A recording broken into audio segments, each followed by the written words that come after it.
সব জল্পনা কল্পনার অবসান ঘটিয়ে পরমাণু অস্ত্র ব্যবহারের অনুমতি দিয়েছেন রুশ প্রেসিডেন্ট ভ্লাদিমির পুতিন। মঙ্গলবার এ সংক্রান্ত একটি ডিক্রিতে সই করেছেন তিনি।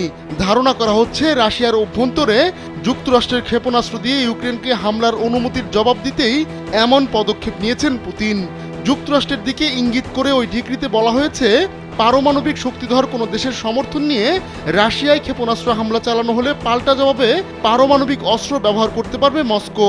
মঙ্গলবার রুশ ইউক্রেন যুদ্ধের 1000তম দিবস পার হচ্ছে, আর এদিনই পুতিন তার দেশের পরমাণু নীতি হালনাগাদ করে ডিক্রিতে সই করেছেন।